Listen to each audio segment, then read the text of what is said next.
Chers auditeurs, nous vous invitons à rejoindre les milliers de gens qui ont déjà fait passer leur leadership en vitesse supérieure à l'aide du livre audio Leadership, les 11 changements essentiels auxquels tout leader doit se prêter, de John Maxwell, auteur à succès numéro 1 selon le New York Times. Lors de votre écoute, vous apprendrez qu'est-ce qu'un leadership et pourquoi tout leader doit le faire, en quoi consistent les 11 leaderships à faire, les instructions de mise en œuvre, comment passer d'un leader formé à un leader transformateur, et beaucoup plus encore. Voulez-vous accélérer votre carrière? Au lieu de tenir le cap, vous pouvez modifier votre trajectoire et vous positionner en faveur de réalisations nouvelles et enthousiasmantes avec John Maxwell.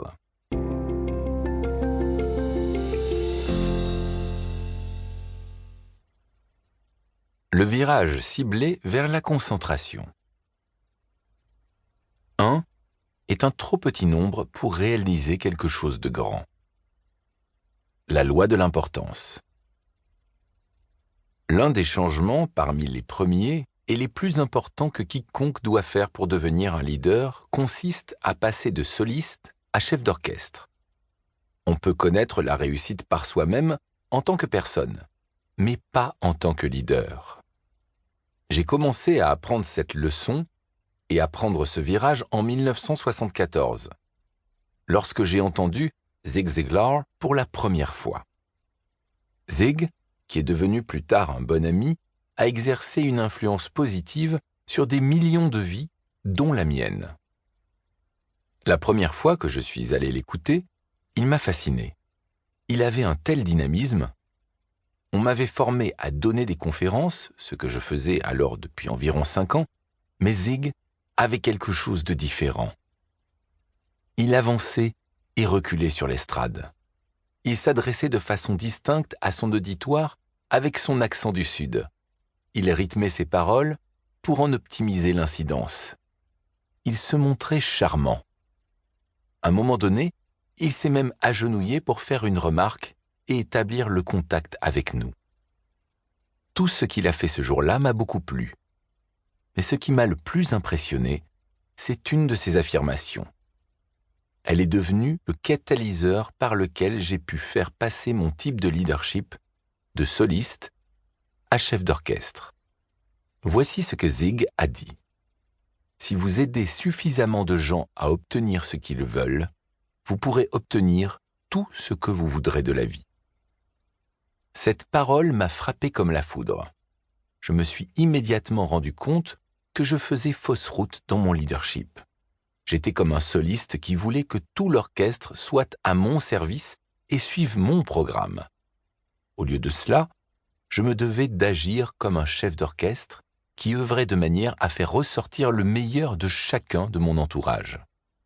Je devais modifier mon programme pour qu'il aide les autres et non que moi-même. Au cours des quelques années suivantes, j'ai délaissé le moi pour m'intéresser au nous et j'ai fait une découverte. Mes efforts accrus pour me concentrer d'abord sur les autres et leur procurer une valeur ajoutée accroissaient l'énergie de ceux que j'avais sous ma direction, tout en accroissant la mienne. C'est alors que j'ai compris qu'il est merveilleux que des gens viennent en aide à leur leader, mais encore plus merveilleux que le leader vienne en aide aux gens. Mes efforts accrus pour me concentrer d'abord sur les autres et leur procurer une valeur ajoutée accroissaient l'énergie de ceux que j'avais sous ma direction, tout en accroissant la mienne. Dernièrement, j'ai lu un article portant sur 4 musiciens solistes qui se sont réorientés pour devenir chefs d'orchestre. La sud-coréenne Han Na-cheng, qui avait connu une grande carrière en tant que violoncelliste, est devenue récemment chef d'orchestre à temps plein. Lorsqu'on lui a demandé pourquoi elle s'était mise à diriger un orchestre, elle a répondu « Je me sens attirée par la littérature symphonique et d'opéra exceptionnelle, ainsi que par la composition et la collaboration qui existe entre le chef et l'orchestre.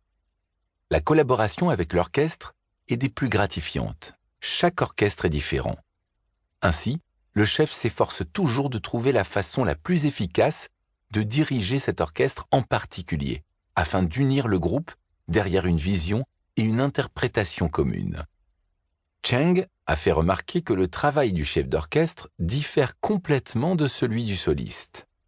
Quand je joue de mon instrument, a-t-elle dit, ce qui me vient à l'esprit se traduit naturellement et instantanément en son. Quand je dirige un orchestre, je fais des sons avec un groupe de personnes. Les possibilités et le potentiel de la sonorité d'un orchestre sont finalement illimités, ce qui est véritablement fascinant pour moi. Eric Jacobson, un violoniste américain qui s'est mis à la direction d'orchestre, a parlé du rôle et de l'influence du chef d'orchestre. Dans l'idéal, le chef d'orchestre est le catalyseur d'une compréhension mutuelle dont l'orchestre devient plus grand que la somme de ses parties. Et Gemma New, une violoniste de la Nouvelle-Zélande qui s'est mise récemment à diriger un orchestre, a dit « La façon dont la musique orchestrale unifie et inspire tous ceux qui y participent en est venue à me fasciner. Le fait d'explorer la musique ensemble crée de solides liens humains entre nous, et cela, qui que nous soyons et d'où que nous venions. » Le défi du leadership, passer de soliste à chef d'orchestre. Le potentiel d'un groupe surpasse toujours celui d'un seul individu. Les gens qui travaillent ensemble ont des possibilités illimitées. Ils peuvent collaborer à une chose leur étant supérieure. Et lorsqu'ils se lient entre eux, ils se plaisent à travailler encore plus. Cela ne veut toutefois pas dire que le travail d'équipe n'a pas son lot de défis.